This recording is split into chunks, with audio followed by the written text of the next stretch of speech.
আসসালামু আলাইকুম।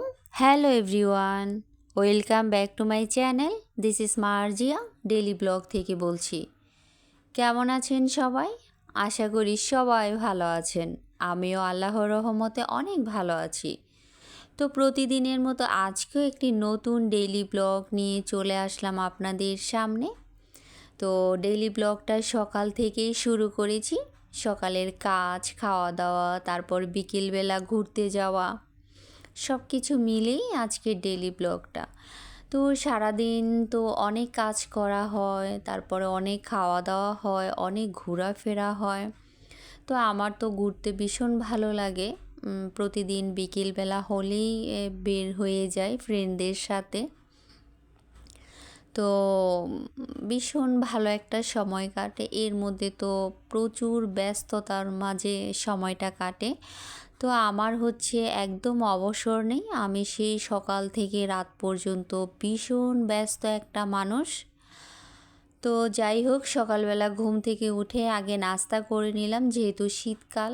এখন অত অন্য নাস্তা খেতে ভালোও লাগে না, তারপরেও হচ্ছে খেতে হয়। তো সকালবেলা আজকে পরোটা আর মিষ্টি নিয়ে নিলাম। আজকে 2টা পরোটা নিলাম, 4টা মিষ্টি নিলাম। তো 4টা মিষ্টি খেয়ে নিয়েছি।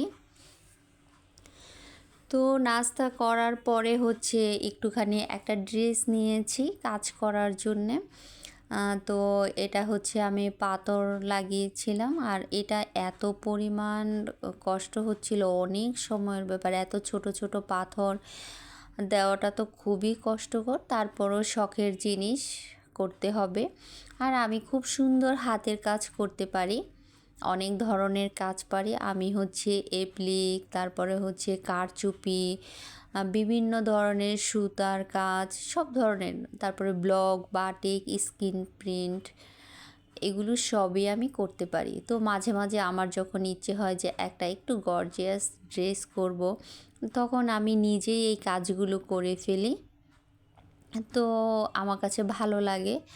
তারপরে তো এই তো আস্তে আস্তে করে এই কাজটা করলাম। শীতকাল ভালোও লাগে না। তো নাস্তা করার পরে তো এই কাজটা করে নিলাম। কাজটা করার পরে দুপুরবেলার বাজার চলে আসলো। তো বাজারে আজকে গরুর মাংস নিয়ে আসছে, তারপরে চিংড়ি মাছ নিয়ে আসছে, কাঁচা টমেটো, শুটকি, আরও অনেক ধরনের সবজি নিয়ে আসছে। তো সব কিছু গুছিয়ে চলে গেলাম রান্না করতে। রান্না করব। তো যেহেতু এত ছোট দিন, তো সব কিছুই খুবই তাড়াতাড়ি করতে হয়। তো সব কিছু করে খাওয়া দাওয়া করে বের হয়ে গেলাম একটুখানি বিকেলবেলা ফ্রেন্ডের সাথে। তারপরে তো ঘোরাফেরা করলাম, খাওয়া দাওয়া করলাম। তবে খুব ভালো ফ্রেন্ড পেয়েছি লাইফে। তো মানুষের সাথে যত মিশবে ততই অভিজ্ঞতা হবে, মানুষ সম্পর্কে জানতে পারবে। আসলে মানুষের সাথে না মিশলে মানুষ সম্পর্কে জানা যায় না। তো আমি মিশতে মিশতে আমার ফ্রেন্ডদের সাথে এতটাই আন্তরিক হয়ে গিয়েছে, এতটাই অন্তরের হয়ে গিয়েছে, আর এত ভালো ফ্রেন্ড পেয়েছি, মানে আলহামদুলিল্লাহ, এটা আল্লাহর কাছে অনেক শুকরিয়া। তো মানুষের সাথে যত মিশবে ততই অভিজ্ঞতা অর্জন করতে পারবে, সেটা ভালো হোক কিংবা খারাপ।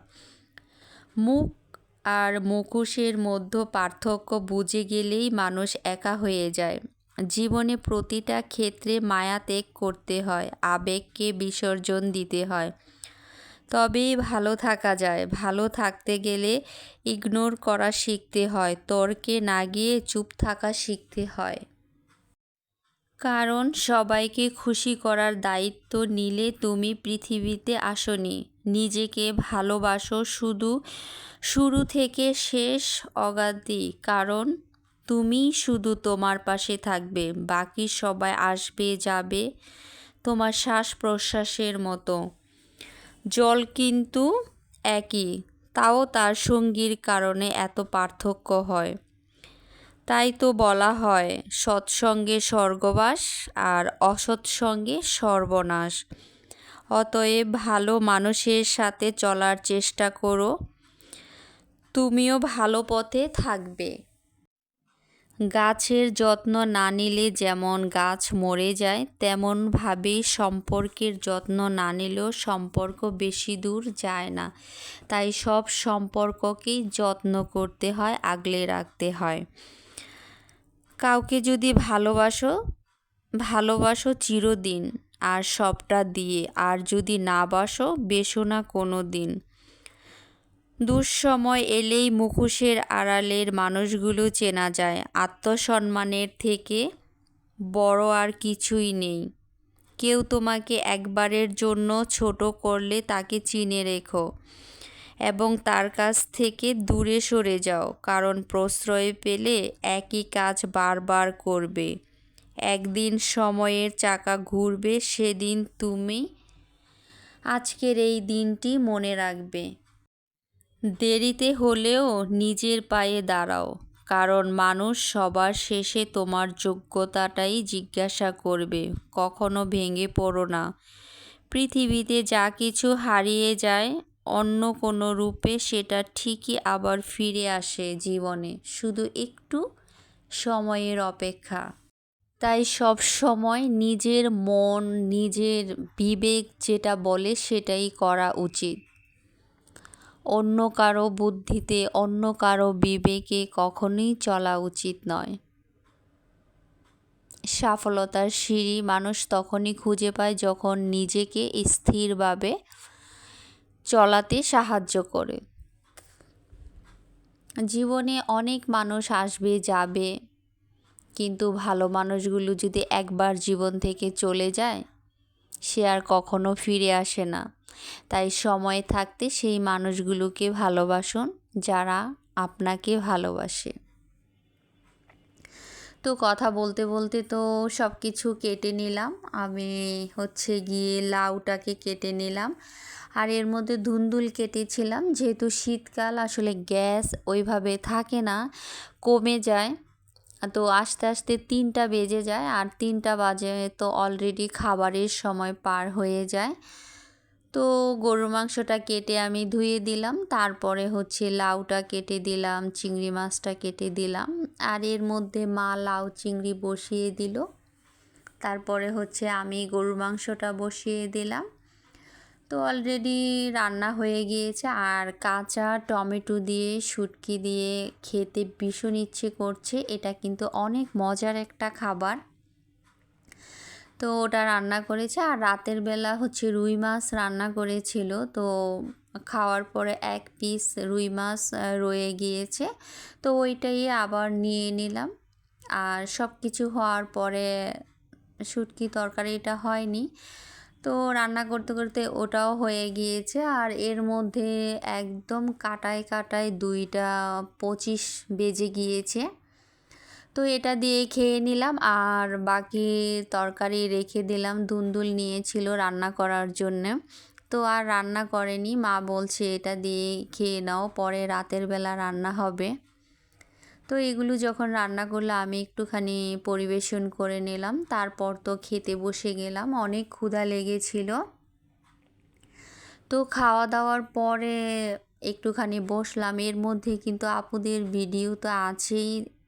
তো অনেক ভিডিও দেখা গেল যে এত ভিডিও দেখতে দেখতে অনেক ভিডিও হয়তো বা দেখা হয় না, কিন্তু পরের দিন আবার দেখে দেই, কারণ একটা ফোন সব ভিডিও দেখে শেষ করতে পারি না, অনেক সময় লেট হয়ে যায়।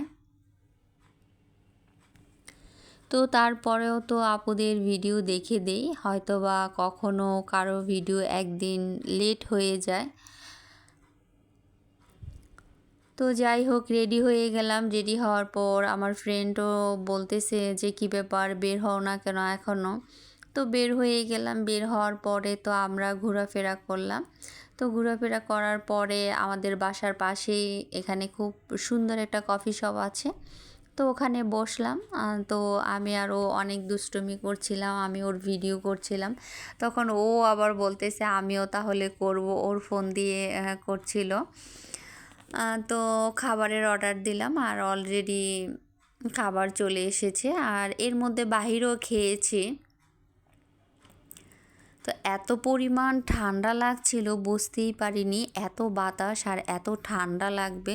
তো দুজন তো একদম শীতে পুরোপুরিভাবে জমে গিয়েছিলাম। ওর তো হাত পা একদম ঠান্ডা হয়ে গিয়েছিল, বলছিল যে আমার হাত গরম হচ্ছে না, তো চল কফি খেয়ে নেই। তো আগে ও কফি খেয়ে নিলাম, তারপর হচ্ছে গিয়ে খাবারের অর্ডার দিলাম।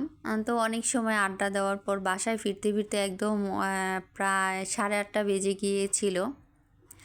তো ঘোরাফেরার পর তো বাসায় চলে আসলাম। বাসায় চলে এসে দেখি আপুদের এক গাদা ভিডিও জমে গিয়েছে। তো এই ভিডিও তো দেখে শেষ করতে হবে। তো বসে পড়লাম ভিডিও দেখতে দেখতে, রাত 12:30 বেজে গিয়েছে।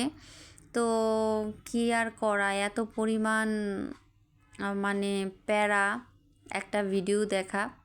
তো রাতের বেলা মা মাছ ভুনা করেছিল আর দুন্দুল দিয়ে হচ্ছে চিংড়ি মাছ দিয়ে রান্না করেছিল।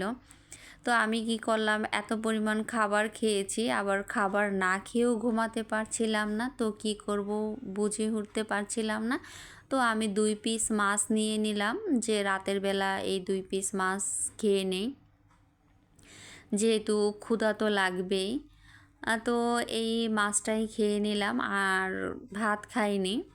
তো খাওয়া দাওয়ার পরে তো ঘুমানোর পালা, ঘুমাতে তো আর পারি নাই। তখন হচ্ছে গিয়ে রাত 12:30 পর্যন্ত আপুদের ভিডিও দেখলাম। তো এই তো ছিল আজকে সারাদিনের ডেইলি ব্লগ। সবাই ভালো থাকবেন, সুস্থ থাকবেন। আবার নতুন কোনো ডেইলি ব্লগ নিয়ে চলে আসবো আপনাদের মাঝে। সেই পর্যন্ত সবাইকে টাটা।